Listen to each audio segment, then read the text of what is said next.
बिस्मिल्लाहिर्रहमानिर्रहीम। अस्सलाम वालेकुम दोस्तانو। नन به تاسو ته زه وایم چې آیا په هیپاټایټس یا توزړي اخته کس واده کولی شي یا نه.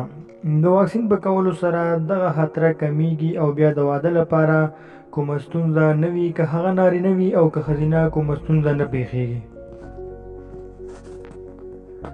او غوره دغه ده چې 3 ډوزه واکسین وشي ترڅو د بدن د خوندیتوب چانس زیات شي. له دې کبله باید د واده څخه 6 میاشتې مخکې واکسین تطبیق شي.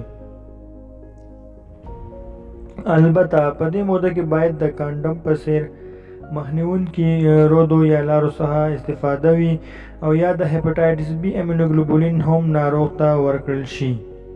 نو دې سره به ګرانو دوستانو د هیپاټایټ د انتقالېدو خاوند ته یا ښځې ته ډېر کم شي دغه چانس. او ګرانو دوستانو که تاسو زموږ په چینل کې نوي یاستئ یا زموږ په پیج کې، نو هیله ده چې زموږ چینل سبسکرایب کړئ او پیج فالو کړئ ترڅو تاسو هم خپلې پوښتنې په کمنټ کې وکړئ او موږ به انشاءالله په نورو ویډیوګانو کې ستاسو پوښتنو ته جواب ورکوو.